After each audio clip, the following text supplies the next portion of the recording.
Planning Board. Today is Monday, March 24th, 2025. First item on our agenda is a special exception application for 3 Casper Lane. Turn over to Town Planner Hannah Watson to introduce this project, and we'll hear from the applicant.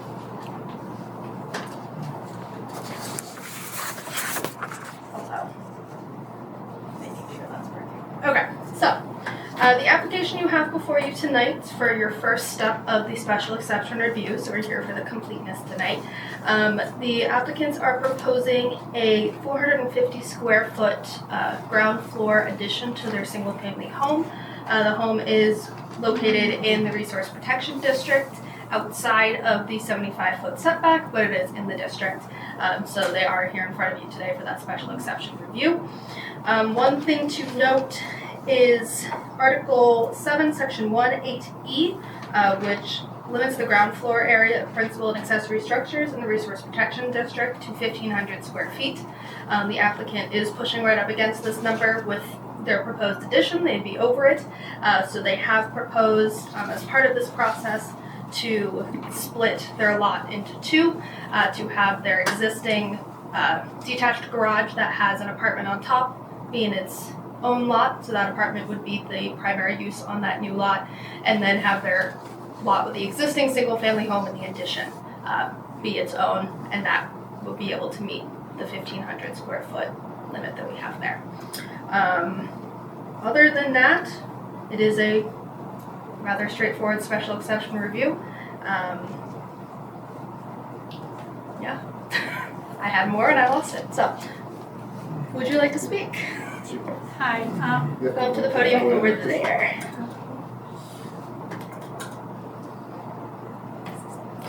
Hi, I'm Martha Foley, and my husband Oliver Payne is here with me tonight. I'm speaking for him, although he's the owner, but we're both residents of the property. Oliver's lived there since the late 90s, and now finds himself in a position of needing a wheelchair imminently. So really hoping to be able to stay in this beautiful home and continue to write his poems by the river. We are proposing, we've worked with 2 architects. John Einsiedler is maybe going to be an agent for us tonight if need be. We've worked with the wetlands biologist, with the surveyor, with an attorney, with the town several times to try to make sure that we're meeting all the regulations. We understand the sensitivity of the property. We love it, and we want the birds to continue to love it. And we want to disrupt nothing as much as we can. But again, we just put our proposal before you to see if you have any questions, and we hope that you'll approve us so we can move ahead.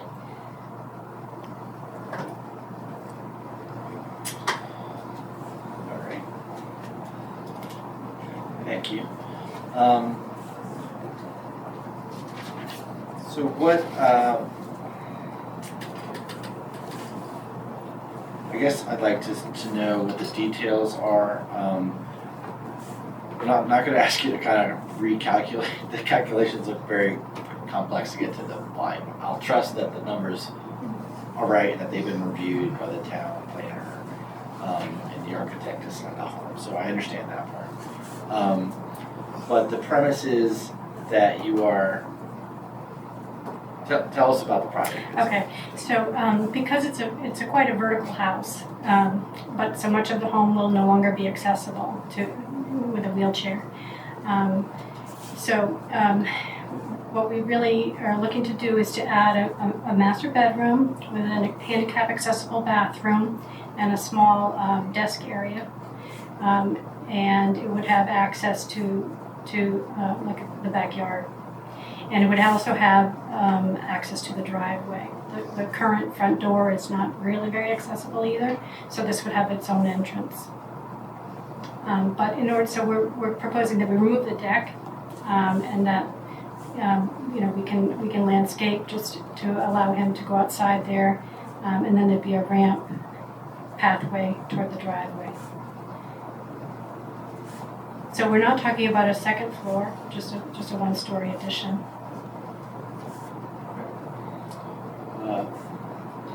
Board members, start with questions. Dan? Thanks, Chris. Yeah, I had question around the egress from this new addition. I'm looking at the drawings, I see stairs, 2 sets of stairs to the office side, the desk side, the space in the patio, and another set of granite steps coming out of the terrace from the bedroom. I'm just curious about the egress in terms of wheelchair accessibility. Yeah, I think those would really be more for family members. Obviously, he's not going to be doing stairs. The stairs, there would be a stair toward the backyard, off the terrace, and there would be, possibly a stair off the new front. But mainly, he'll be accessing it through that ramp. So that's a ramp there. That's Yeah. okay. So it's our understanding that should be a hardscape ramp. I'm not exactly sure what the waivers are for handicap accessibility, but we had planned we could just build it as a hardscape ramp, and then it wouldn't contribute to the square footage at all. Okay. Yeah. Then the second question I have, where we get into that, Chris, is around the separation of the parcels and what that does for the second. I guess that's a question for Hannah, but I think that's, as long as it meets the bulk standards, it doesn't have to get further reviewed by us. Versus straight less with. Yeah, this is something that we have discussed with code officers, and they have the lot area to create a second lot. They're not intending to sell the second lot, but there's conversation about the septic systems and lots of behind the scenes. Right. But at least at this point, I'd be comfortable moving forward without all of that ironed out. Their building permits would be contingent on that finalization. Okay. Thanks. Janice? So I understand where you're going with the handicap accessibility. We all have that in our futures, I think, probably. But as far as the garage apartment, does it have it has its current well and septic that's dedicated to that dwelling now? No, it's currently shared. So we're looking. Sorry, your microphone. Sorry. It's currently shared. So we are developing a septic plan for that. There's also maybe some conversations about whether, in fact, all of the bedrooms in our house are actually legitimate bedrooms. So we'll be talking with the code officer about that, because that's another possibility. Is that it's just using an easement from the apartment to the current septic, since we're not planning to sell. The driveway, the new proposed driveway that goes into it, it looks like on the end of it on the map, there's a gully there. Can you speak to that? I mean, where will there be water coming off a driveway that enters this gully and goes, I'm presuming, into the river, or is there something to ensure that that water is not rushing off, like the impervious surface? All right, so you're talking about a proposed driveway for the apartment. Yeah, we won't be doing it. We won't be doing that work anytime soon, because we're not, like Hannah said, we're not planning to sell the property. So it would just be a plan for hypotheticals if somebody wanted to sell. But he has put in some flags where a septic could go, taking care to avoid the wetlands and to avoid the current well. Okay, and I think that's all. And your driveway that comes in off of Brown Street, it just accesses your home and your garage. It doesn't go anywhere else. It's a name, but it's really just for us. Yeah, called Casper Lane, and it comes in between. Sorry, your mic turned off again. It comes in between the existing home and garage right now, and we're going to be changing that. All right, thank you. Thanks, Janice.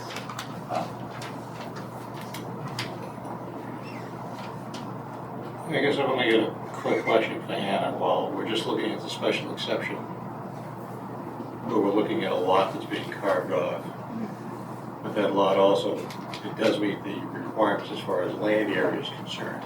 Yes. But the issue comes down to septic, which is what Janice raised. Is this on well or It's on the program.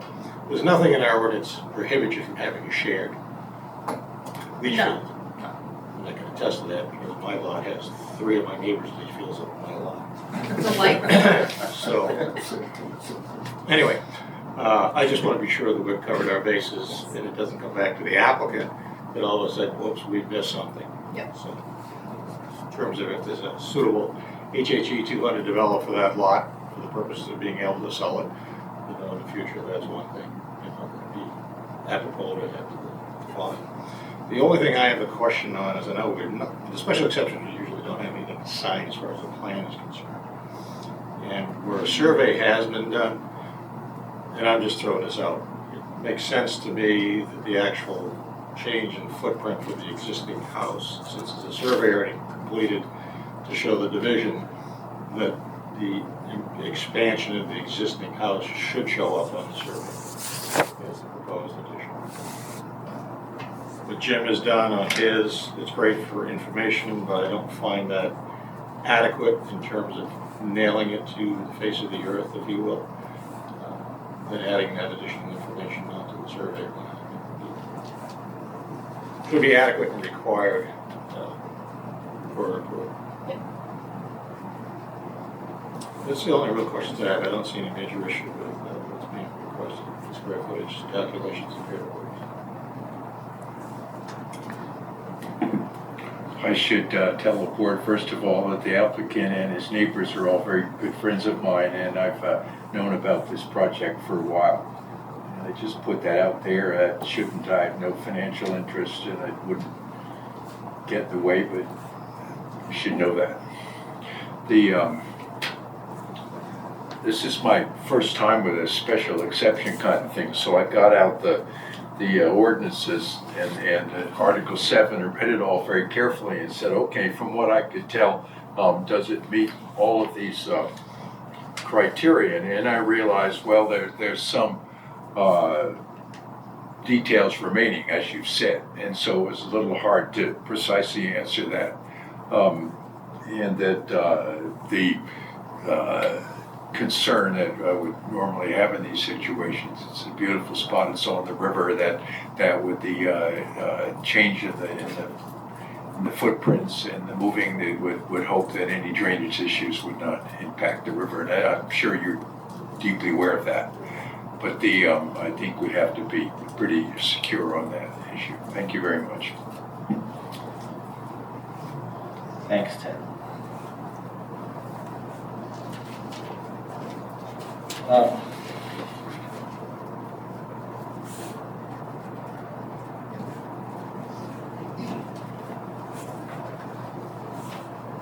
Bob, is your request, it's not for a completeness review, which is for our approval? We'll need that. Just for the approval. So it's a hard copy plan. It's in the file. It shows exactly what's being done, and it shows up on the survey.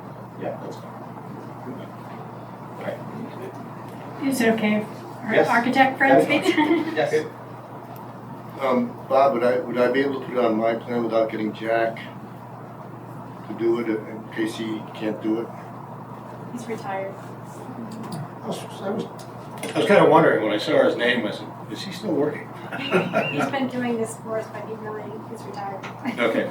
So, You know, if I got this CAD file, If you get his CAD file, can do it, and just a note on there that it's Yeah. utilizing his survey plan. yeah. You know, you stamp the plan. That should be adequate. Okay. Okay.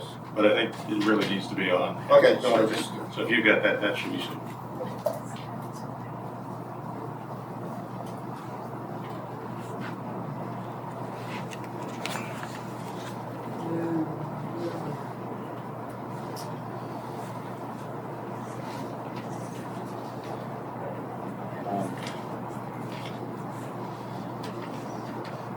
I guess what I wasn't quite clear of, and maybe Hannah, you can help me here. The new addition is going kind of where the existing deck is, so it's like an area that's already been Yep. messed with and stuff, so there's not a lot of new.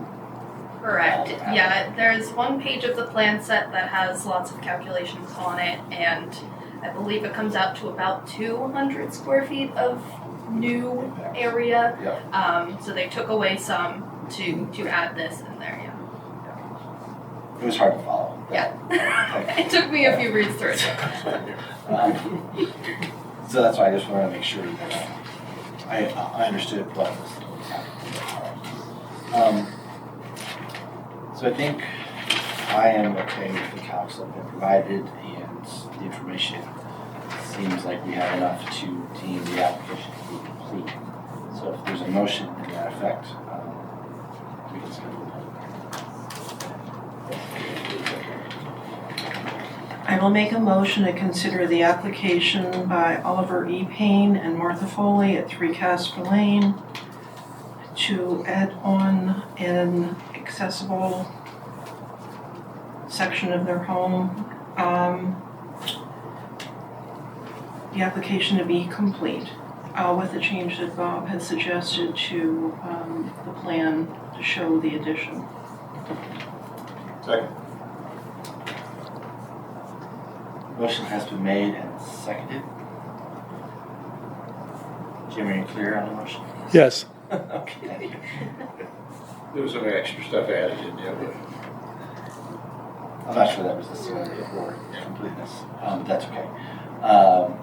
Any discussion for this? For the rest of this meeting, I should say that Dan Kiley is a voting member in absence of a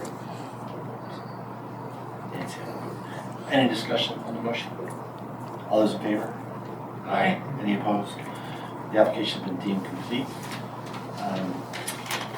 Do we need to do a site walk for? You do not, no. It's not required.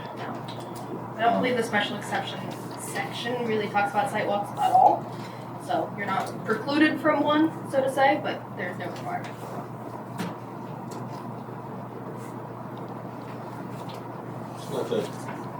it's not that large of an addition. Like sitting on top of the resource per se. Not so sure where they're taking the deck off, they're compensating for some of that. It's necessarily critical, I think, that we see where it's gonna go. Since it's an existing structure, where you have nothing to deal with in terms of looking where the lot line is.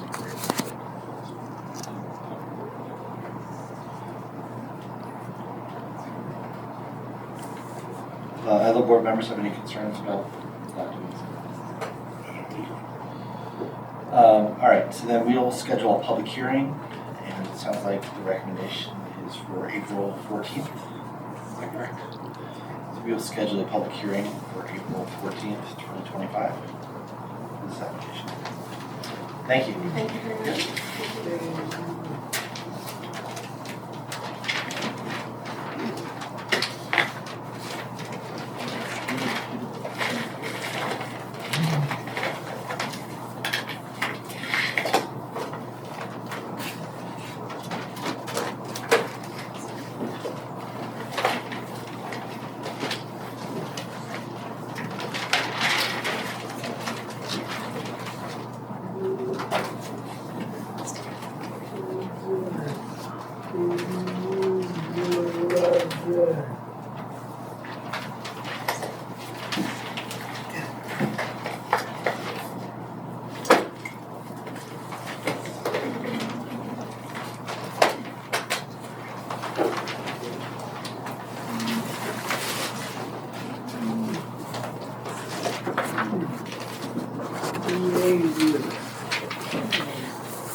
All right, next item on our agenda is to review a major subdivision preliminary plan application for 11 Heritage Lane.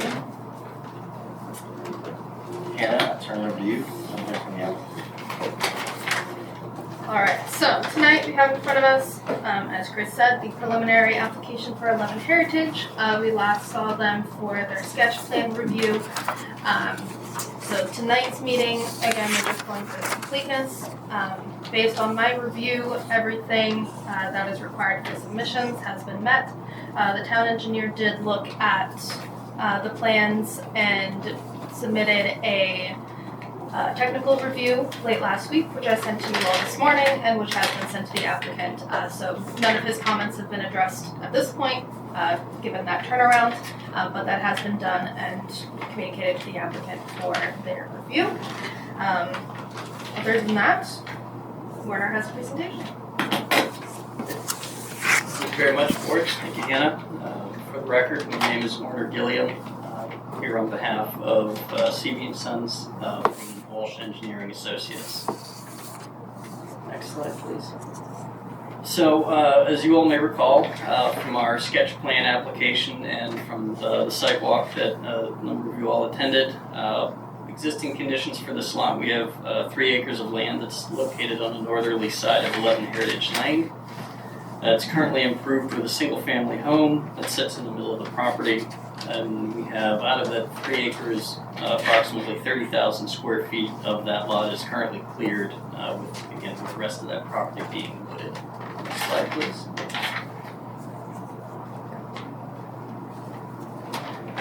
Adjacent development to the property consists of the First Church of Christian Science, the Sycamore Lane development, Hancock Lumber, and other numerous single-family homes.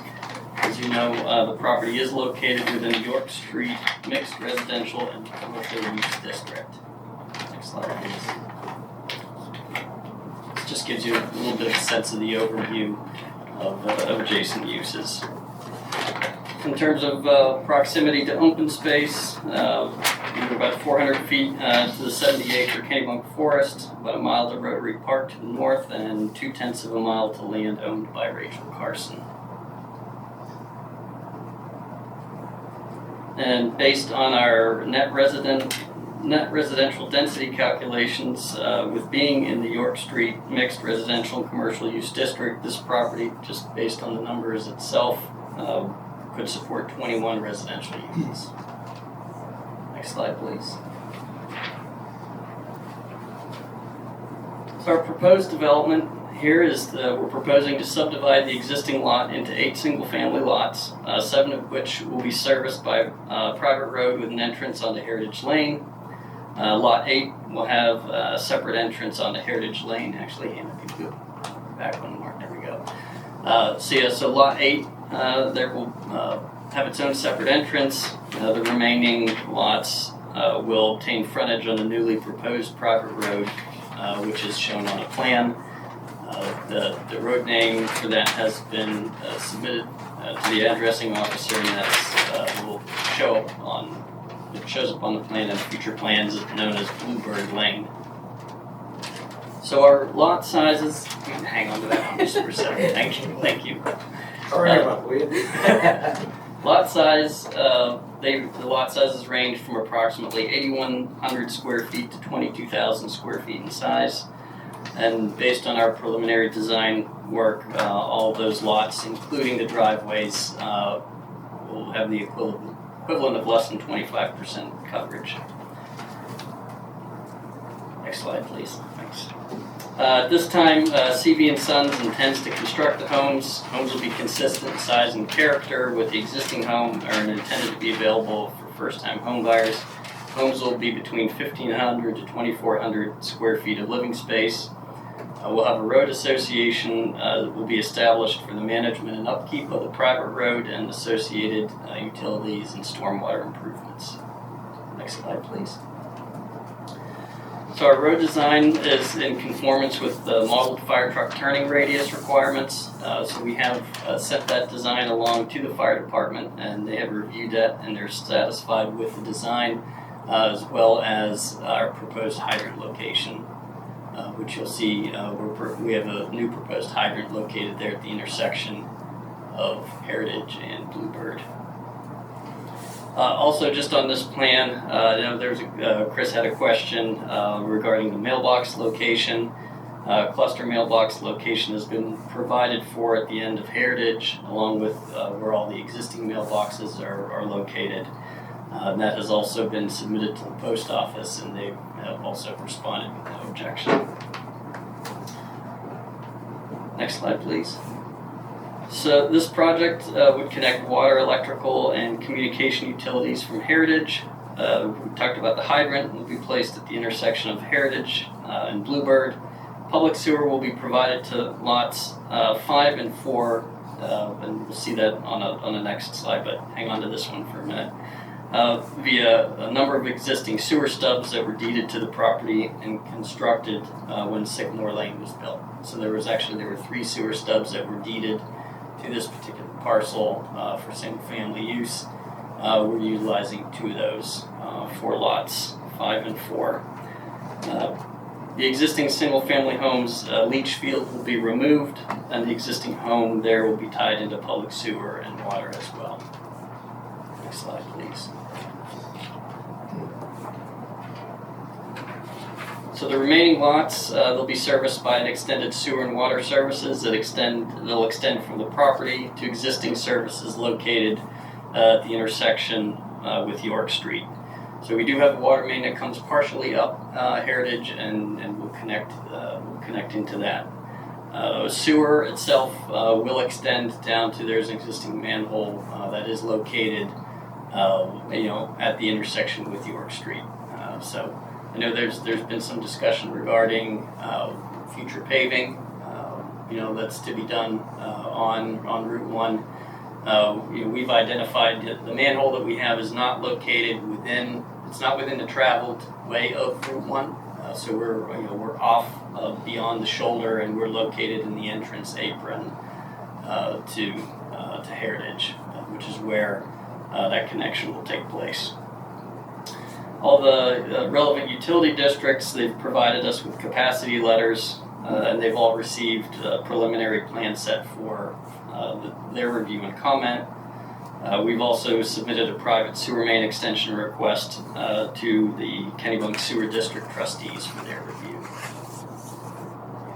In regards to Heritage Road construction, just to give folks kind of a thought in terms of process, when the infrastructure is going to be completed, at no time is the road going to be closed off or non-accessible by vehicle. Sewer will be extended on one side of the road while keeping the other side open, and vice versa when water is done on the other side of the road. We have a small crossroad culvert going across from Bluebird, coming across Heritage, that will be for stormwater, and that will be installed. That in terms of timing, that's a relatively quick installation there. And that'll just be plated over while that's under construction, and then the road cut will be repaired. So again, in terms of that particular cut, no time will the road be cut off at any point.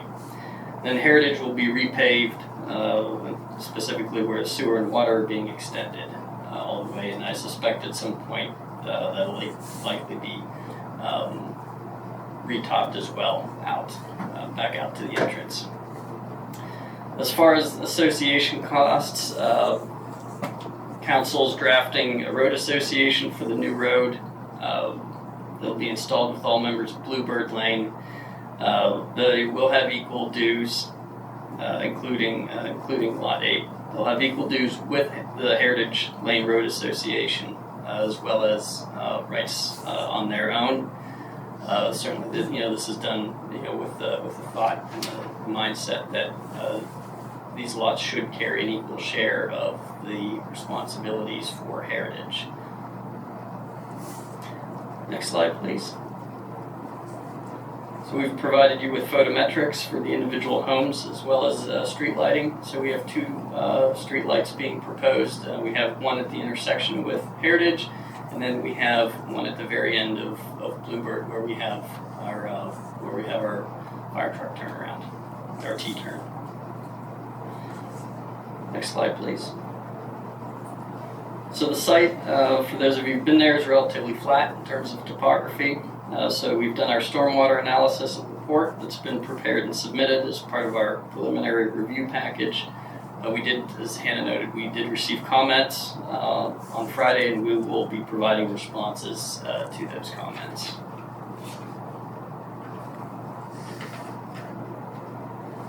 In terms of additional permitting, we have submitted a permit by rule to the Maine DEP for the outlet pipe structure where that discharge goes to Vernon Brook. That has been received. We've had some correspondence back and forth with DEP, and that has since been approved. Regarding waivers, we've requested the following waivers. So we have one submission waiver regarding a hydrogeologic assessment due to the property being on town water and town sewer. And then we have a number of street design and construction standards that we're requesting a waiver from. In particular, we're requesting a waiver to reduce the pavement width from 22 feet to 20 feet. Within your table, there's discussion about shoulders on both sides. We're just pointing out that our particular design has a 3-foot wide shoulder on one side only, and then the other side has a 4-foot wide esplanade adjacent to the sidewalk. We are proposing a T-turn at the end versus a cul-de-sac. That's where we stand in terms of our waiver requests. Happy to answer any questions that the board may have. Thank you. Okay. Thank you very much. There's one holdover matter I had before, which I can't remember the answer to, but there was some uncertainties about ownership of the road. Have they all been settled of the Heritage Lane? So this lot has equal rights of use with all of the properties on Heritage, and soon we've provided a deed that indicates that we have rights of use and rights to place utilities within that road. Okay, because it was noted on the plan that there were uncertainties. That's why I picked it up. But if from my standpoint, you've touched all the bases you need to touch, and there's still some answers remaining, but you certainly have done that. And that it's all highland area there, and I have no problem with the waiver request for the hydrogeologic survey waiver. And that the waiver regarding the road, I understand, I've seen the memo that we just received from the town engineer that's not an issue with him. So I have no other observations or thoughts. Thank you. Excellent.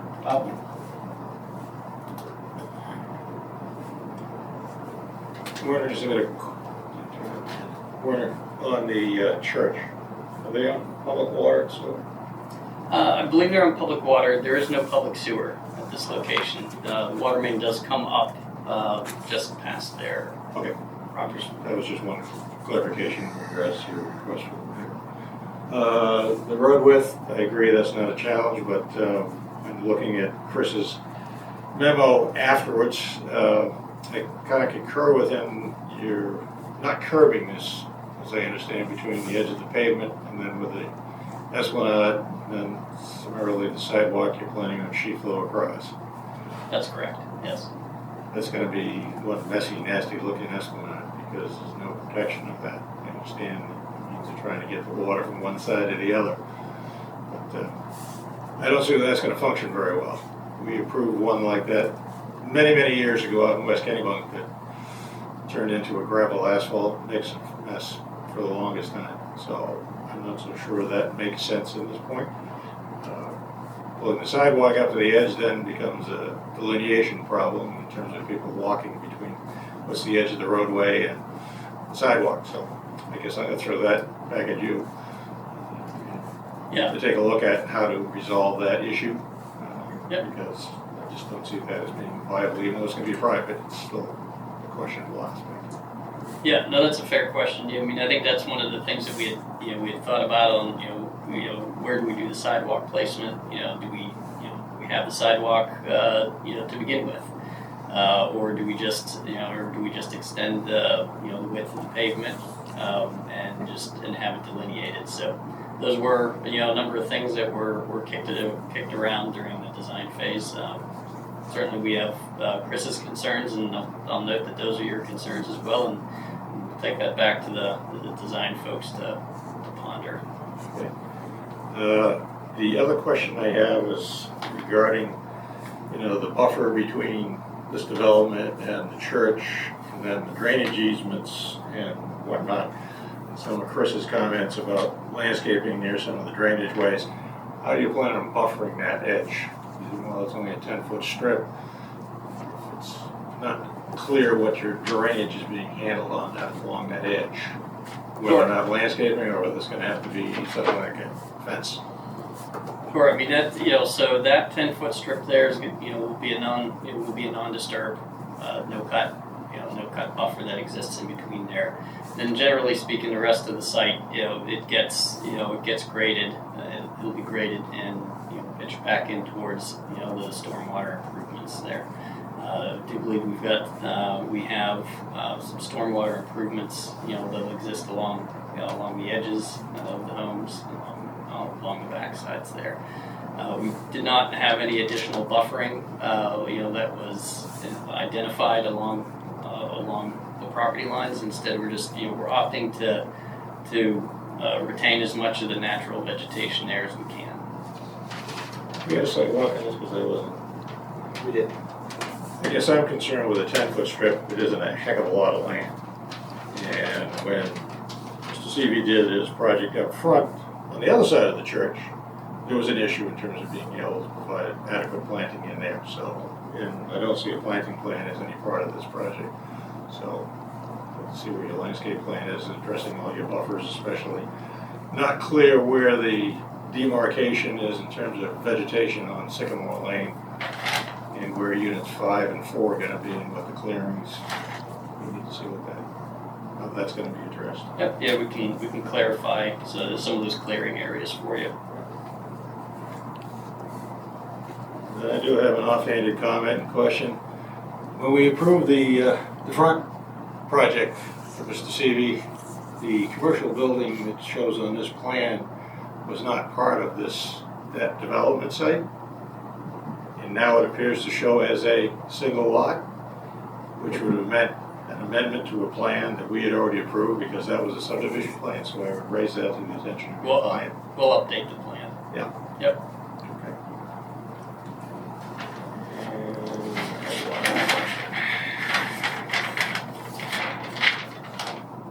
I guess it was with the lighting. You already answered that for me. I was just concerned with just where your fixtures were located.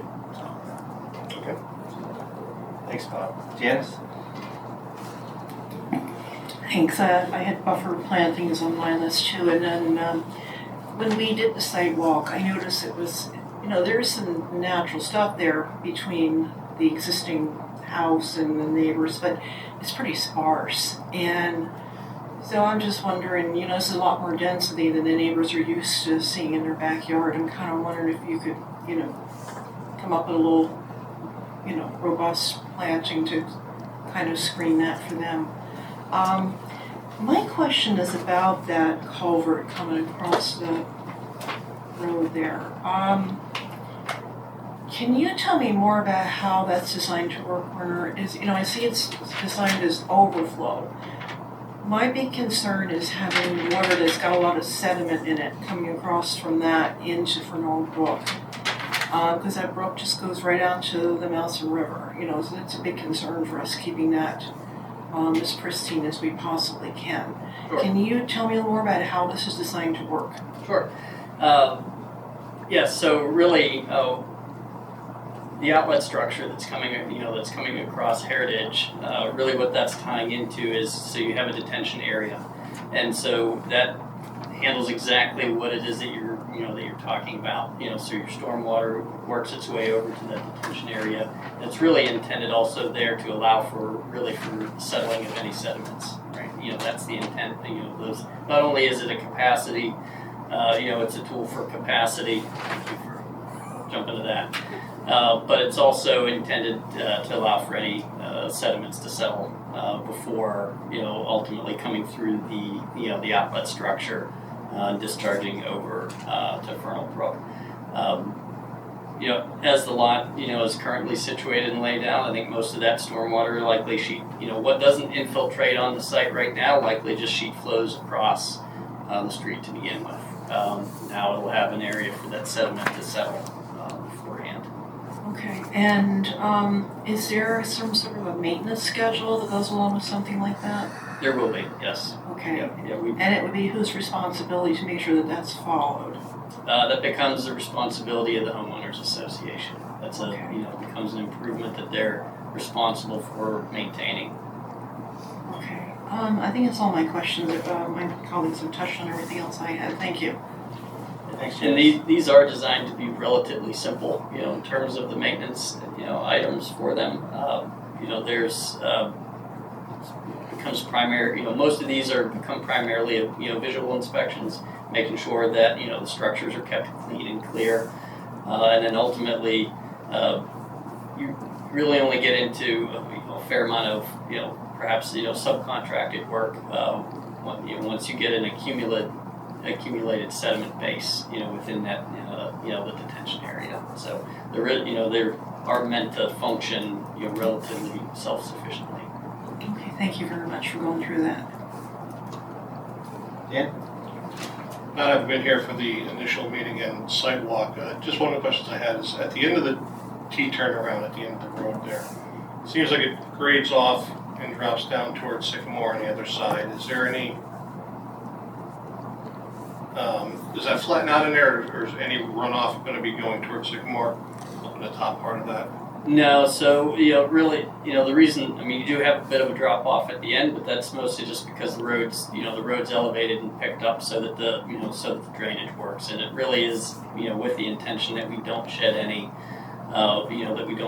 more water that's currently heading over towards Sycamore than currently occurs. So that's part of the reason why for the road design it's picked up, so that it does direct the stormwater to the detention areas and not towards Sycamore. Thanks, Dan. Yep, Bob? Just have a follow-up question for Janice's maintenance. The PBR that you submitted a PBR for the, Correct, yes, for the outlet is structure. there any requirement within there to have the maintenance agreement as part of that, submitted as part of the PBR? No. Now the PBR is at this point the PBR that we submitted was only for just the outlet outlet structure The itself. structure. Yep. Ultimately, we will wind up primarily due to Maine DEP updating their regs. We will be, once we get further along in the process, we'll submit the Maine DEP stormwater PBR, and then that goes along with the construction general permit. That doesn't really get submitted until before construction occurs. We have to know who the operator is going to be on site, and that all has to be determined before that gets submitted to Maine DEP. So I tend to think of those more of more as a license for activity, than anything. But they want to know who's responsible for the activity there on the property. They want to know what the temporary stormwater conditions are going to be. We'll supply them with any other relevant stormwater information that they require as part of that approval. I guess the one thing I would do in terms of maintenance, I've probably been doing this too damn long, is in your HOA documents, as far as the maintenance of the stormwater management system, have into that when it is inspected and cleaned, that a copy of the report is filed with the town. Just so that all of a sudden we don't wind up down a road where things haven't been being maintained and town's getting phone calls about issues, so. Yep, I'll make a note of that. Protects them as well as the town.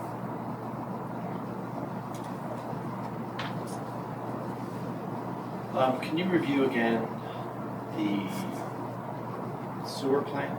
Like where are you connected? Who's connected to? Sure. Yeah. Hannah, can you pop back a couple? All right. So this is So we're looking at the utilities here for Bluebird, and so the 2 lots at the very end, those will utilize existing sewer stubs that tie into the existing main that's on the Sycamore. And then the remaining lots will, we have a number of them that are, that'll be force mains, but ultimately the main that'll be constructed within Bluebird is a gravity main. So it's a short gravity main that then comes out to Heritage. And then if we go back to the next slide. So you'll see so what I'll call the longer line, that's our sewer extension that runs down Heritage and ties directly into the existing sewer manhole that's located there in the apron of Heritage. From our understanding, and I think previous notes indicate that there's already an existing stub that's located at that manhole. And then in regards to the water service, there's an existing, the water district has an existing main, so you'll see where we have a shorter extension that will come up on the opposite side, and then we'll tie in directly to the existing main. The sewer line that you're putting in Heritage, is that just sized to serve pure development? It'll be an 8-inch. And it's a private line, right? So I guess is there any opportunity or intent to extend that sewer further down Heritage, or is there any ability to do that in the future? Sure. No, it's a fair question. So it's an 8-inch, which has a fair amount of capacity to it. So it's not, it's not just sized to handle, the proposed development. So, I don't want to speak in terms of the district. Ultimately they do the review in terms of capacity and flows, but anecdotally, that's there's additional flow capacity that's there on the gravity. If this was a force main, then that would be a little bit trickier, in terms of dealing with capacities here. But it certainly will be situated in such a manner that a future extension could be done, if folks so desired. Okay. Can you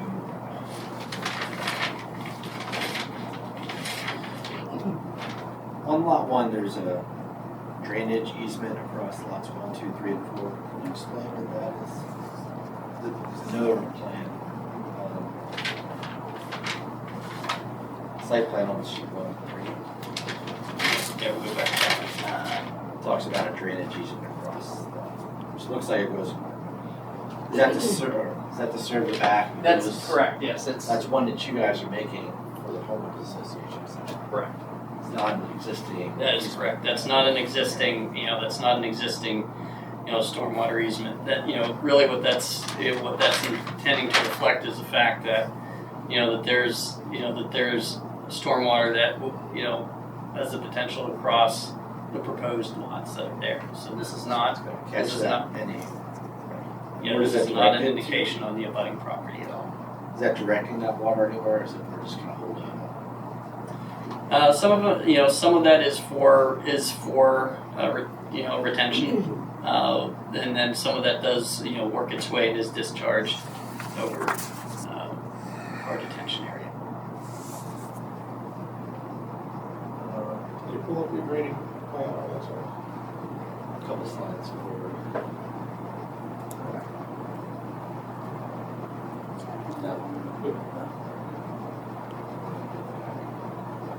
I can pull up the actual plan set.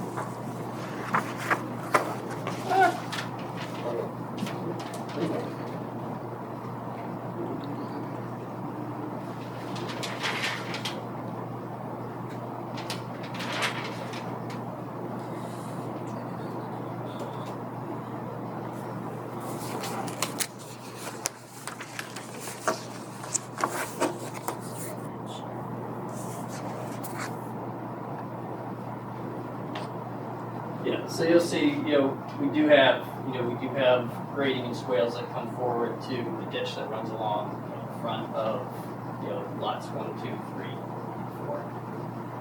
That dark line is, that runs along the back edge. Yeah. Correct, yes. What is that?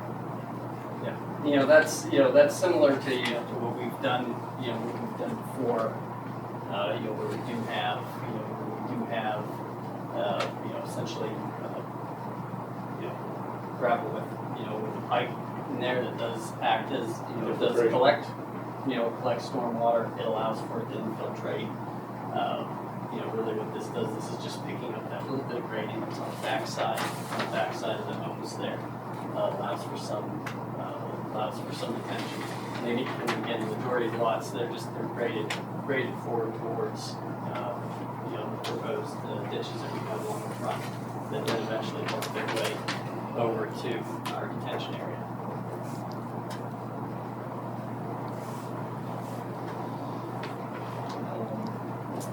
And can you review again your plan for Heritage Lane? What is your plan to restore it, I guess, after construction? Are you basically regrading and repaving that whole section because of all the work you're doing there? Yeah. So again, both of these trenches, they'll be restored. So they'll all be once the utility's in, then the material gets brought in lifts, gets compacted, with each lift. Then these will ultimately they'll get based back in. We haven't yet decided at what point that we would wind up restoring and repaving Heritage all the way back out. We may wait until we get some of the construction dealt with. It also just allows time for any settlement to occur. So that hasn't been ironed out in terms of schedule yet. But ultimately the intent would be to then restore the pavement back. So by the time you're done construction, we're not going to leave 2 trench cuts there. right? Yeah. So you're going to repave the whole section strip. I know that there'll be questions from neighbors. Sure. I'm sure that's a concern of theirs. And then for the road maintenance, you're saying that instead of having one lot now paying into the Heritage Lane road maintenance, you have 8 lots. That's correct. That's the intent. Yeah, so it'll be, instead of one of 8 people on that road, it's gonna be now 16 people going into that maintenance. That's right. That's the intent. Yeah, an equal share. Right. I think that the homeowners along the rest of Heritage Lane, that was another concern of theirs, so I think they'll be happy to hear that. Here. Yeah, no, it's certainly is not the intent to take that one lot share and cut it up by 8, right? Yeah. It's the intent that they become part of that association and that they Right. share equal costs with everybody else. So each of these lots in this subdivision would pay an equal share into the Heritage Lane road maintenance agreement. That's the intent. As well as then also paying into their own Correct. They have to pay that into their own. deal, Which, to be clear, the rest. That's right. The rest of Heritage is not subject. Yeah. Okay.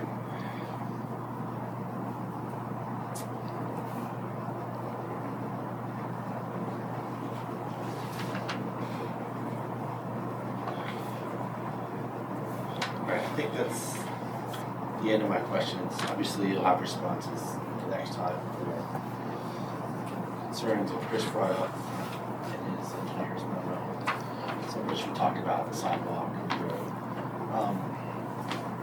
Yeah, I can just, there's a couple of them I can respond, quickly to. I think one of the, we did look at traffic. That was one of the things that we did look at. Ultimately, with the addition of the additional 7 lots, we did look at the total, the total traffic count. We actually did some traffic studies. We did some counts on Sundays, just to make sure we were capturing, times when we had the most vehicle traffic. And then based on the numbers, we were still below the 250. I think we were at around 240. Was where we were at in terms of traffic counts. On the highest traffic days. Yeah, and then and again, there were some other technical questions that that Norm looked at in the office and said that we're happy to look at and address. So.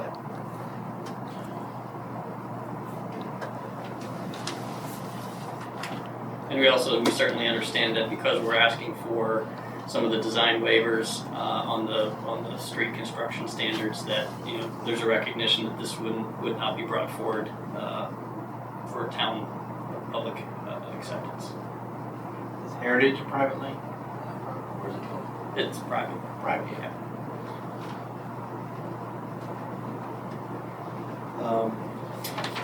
Any other questions? Chris, I just have one more. Yeah. Yeah, relative to the mailbox locations, the shared mailboxes, that is gonna be just after the entrance to the church? Is that how that lays out? It'll be in the same grouping with the current ones. Right, so, right there. Yes. Before the church. Correct. That's It's right after the existing design. Yeah, okay. The only, just adding 8 more houses, seems like there could be a pile up of people trying to get their mail at the same time, that if there's any way to separate them down a little further, I don't know. Just looking at it on the Google Earth shot too, and it's right at the entrance to that first curb cut. That's all. I know what Chris mentioned in his comments. Well, I don't think he saw the location, but Yeah, he did ask about it. That was one of his notes. It was provided in the app. It wasn't on the it wasn't on the utility plan, but it was within the application. We picked that location really more for the for the sake of the postal workers.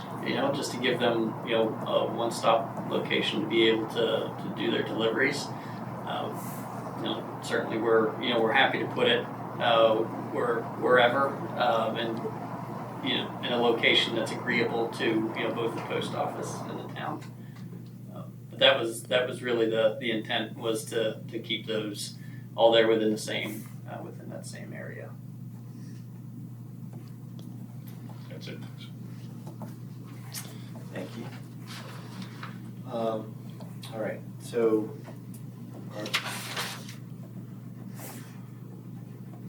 you've got recommend next steps. We did a site walk, so that's moved. Yes. So we would, we're asking whether or not we have a complete application. Yes, so complete application and schedule a public hearing. I don't think we're missing anything in terms of, I think we have a complete application. There's some questions to still be answered and some things, details we'd like to see more of, but particularly the landscaping plan and then answers to replies to the town engineer's stuff. Otherwise, I think we would entertain a motion for a complete application.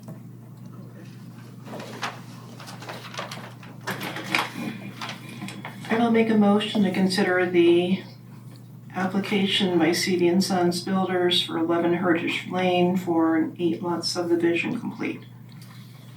Preliminary plan application, yeah, just to clarify. I'll just accept that friendly amendment. Second. We have a motion, any discussion? All those in favor? Aye. All right, the application has been deemed complete. So we will schedule a public hearing on the application. Also, I guess for, what's the August hearing? usually it's 7 days, but let me just double check. I know it can be different from, obviously, the special The exceptions. special exception is 10 days, so I think subdivision is 7.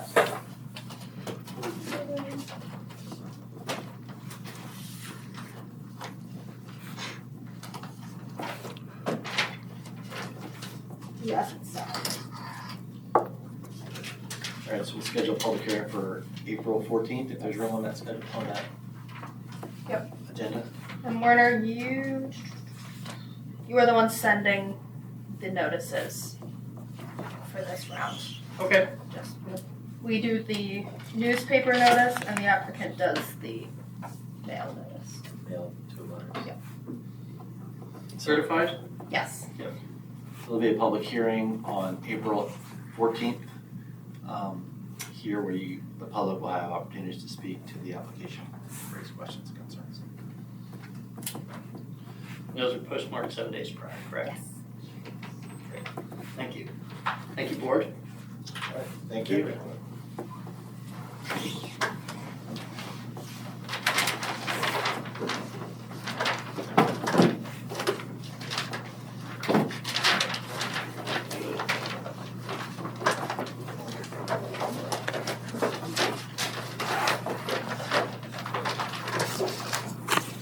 Just a note on where we're at on the timeline for this application.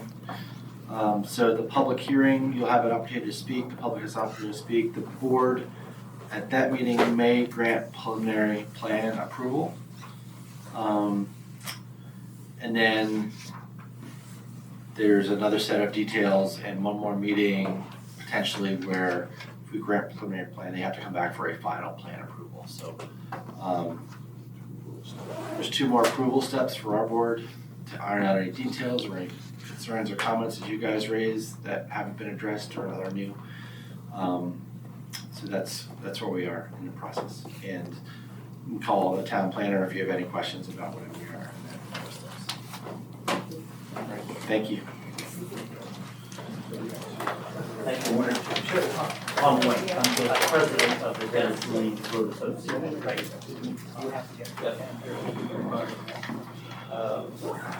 got any questions?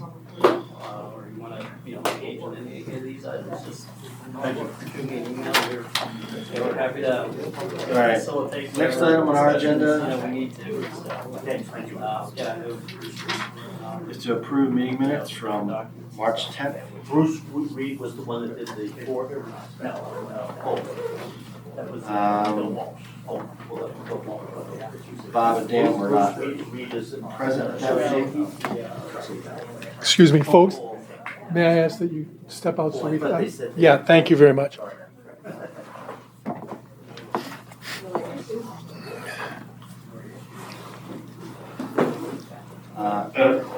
Did somebody leave a black bag under that chair there?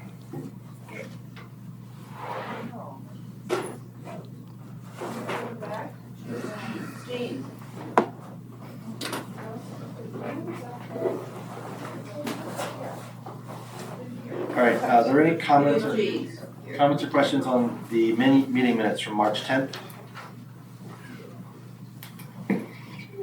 I'll be a stickler. Bottom of page 2, the references to Brown Road actually is Brown Street. And you went back to Brown Street in the next paragraph on page 3, so I figured it was just a, Freudian slip. Thank you. Scupper Lane and Brown Street. Yeah.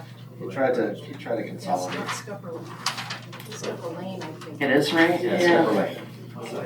It's okay. Also on page 2? It's that same sentence. Yeah. Anyway, you try to make it easy, but somebody called you out on it. She learned from one of the better ones. Yes. All right, any other comments?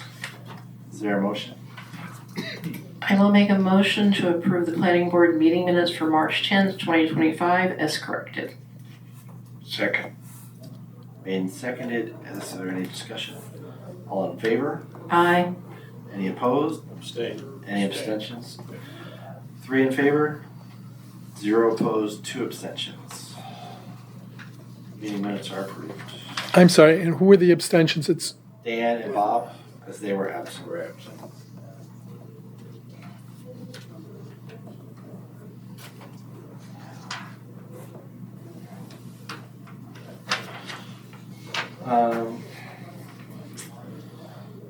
Other business. We have scheduled sidewalks for March 29th at 9 a.m. Sorry, at 8 a.m. off of Alewife Road subdivision, Nay Farm. We are parking on Cross Street. 350 at one.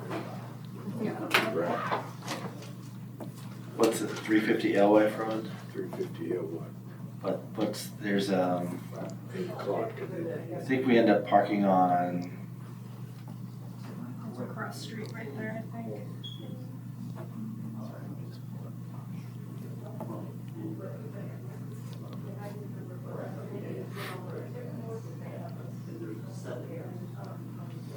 Russell Farm?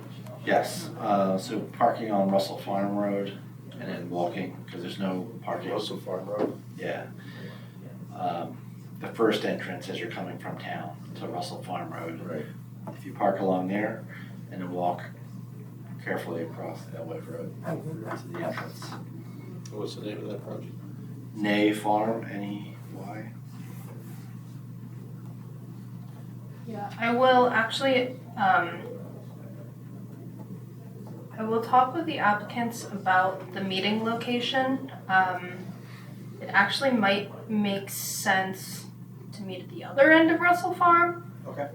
Because. Oh, right, because it's where the Yeah, the okay, so. the end with the existing house at 350 isn't where they're proposing the new lots. Right. So that's right, he sorry. may want to meet down there. The far Russell Farm. Yes. The second entrance to Russell Farm. Yeah. But I will clarify that and Okay, that would be great. let you guys know.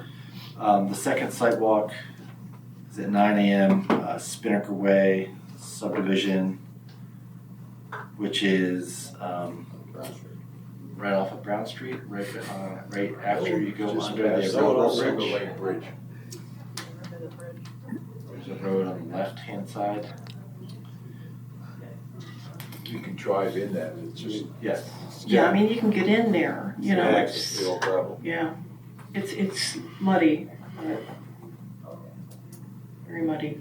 Mud season. I got the trucks.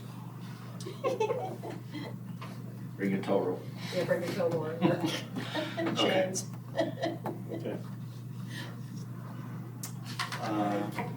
Any other business? Do you have anything else for us? Board members have anything to share? Take a motion. I will make a motion to adjourn. Second. All those in favor? Aye. All right, we are adjourned. Trying to get you to do something.